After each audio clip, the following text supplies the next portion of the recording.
This is the Hidden Killers Podcast. The Hidden Killers Podcast with Tony Brueski. Quite a discovery, quite an arrest, quite a moment on Friday afternoon when a lot of us are starting to get ready to relax and go to the weekend and take a deep breath.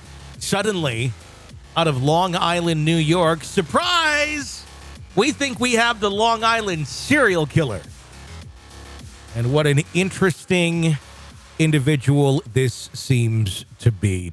Jennifer Coffindaffer is joining us, retired FBI special agent and Hidden Killers contributor. Jennifer, what do we know thus far about the man that they are very confident is the Long Island serial killer, Rex Heuermann? Well, he's being suspected, basically linked to a hair that was identified, and that hair, of course, revealed DNA, and in other words, hair on the victim left by the individual who is believed to have killed her.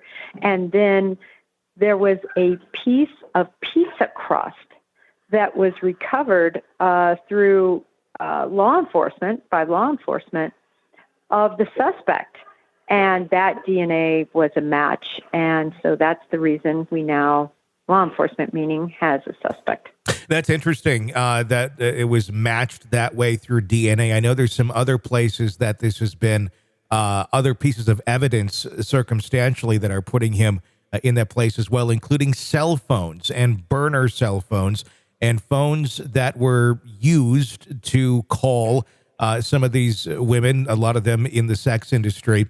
And it was tied back or triangulated, if you will, all back to the same area on different burner phones at different times. But it was all going to the victims of this, and the triangulation points it back very close to the vicinity of where Mr. Heuermann's home was. That's another interesting piece as we look at triangulation of cell phones and how accurate it can be in terms of right down to the very couple feet or all the way to a large district. What are your thoughts on that with the cell phone triangulation, adding this on top of the pizza crust? Well, I think very similarly, obviously, to another case that's, in the news is the Idaho 4 case and the evidence against Brian Koberger. And we're seeing really a little bit of a parallel here. That's what law enforcement is going to look at. They want to see the scientific / digital forensic footprint and to see if they coincide. And in this case, they do. Someone like this who has been free for all these years, not even really suspected, it seems, by almost anyone, just living amongst us as allegedly a hidden killer, if you will. Are we going to end up looking back at this and see more signs when we start to examine him and his life of the last 10 years? You think that may point us to go, oh, well, when you put that into perspective, that does add up more.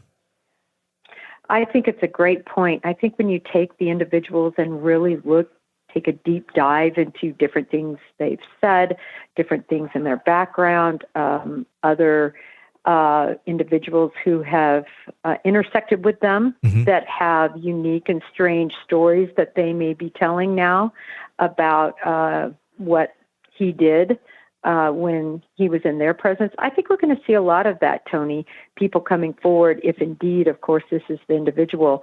And I do find it odd that there was this dormancy of time where possibly we don't have connected crimes. So I would also be looking for more crimes that possibly be connected with him.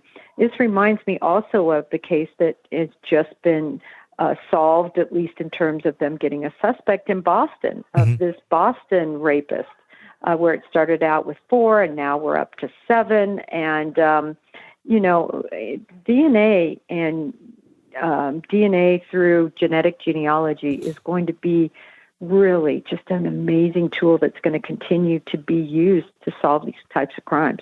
I always say it, if you're sitting at Christmas and somebody hands out the DNA test kits for their familial DNA on Ancestry, and everyone's excited, but you got that one weird uncle off in the corner that's like shivering and shaking and sweating. You may be in for a surprise in the next year. Oh, that's funny.